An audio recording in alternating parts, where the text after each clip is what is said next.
Here at the Utah Schools for the Deaf and Blind in the Parent-Infant program, we provide a wide range of services for families that have children that are deaf or hard of hearing.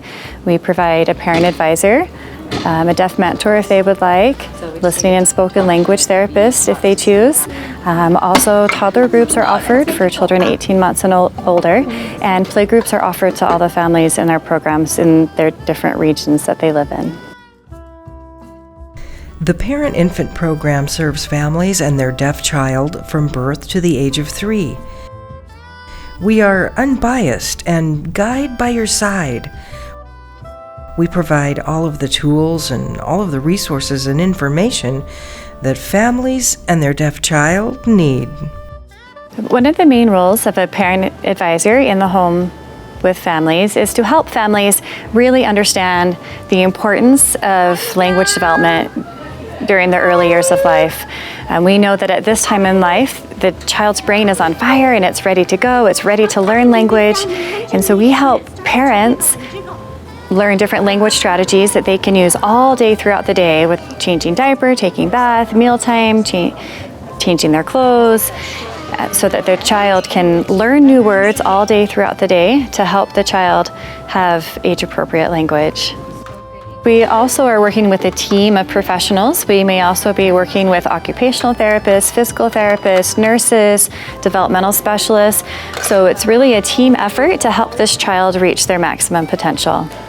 Over the last almost 10 years that I've been involved with USDB, I've seen dramatic changes in the way that my daughter's been able to access her education.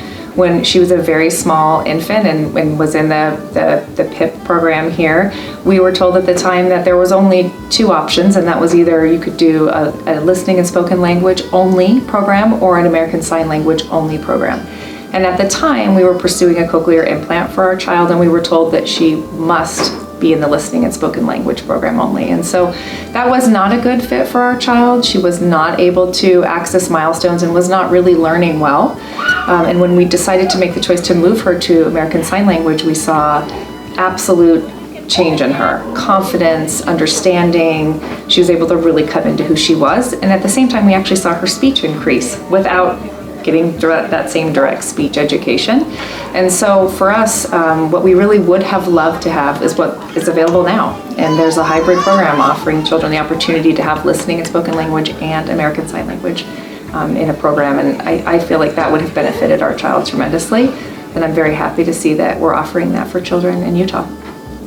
It's really great to see families that are using all the communication tools in the toolbox. I recently had a family who exited the program, and it was so fun to see her listening spoken language skills develop as she practiced with her listening therapist and she used her cochlear implants. And it was also so fun to see her sign language skills developed as she worked with her deaf mentor.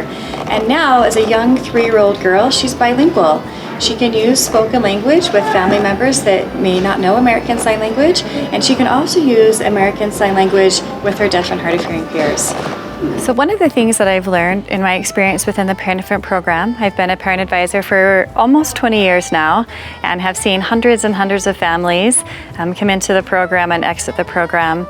And one of the things that's absolutely critical is for a parent advisor to really remain neutral and unbiased and to really support the family needs and the family goals, the family desires, and how they want to communicate with their child.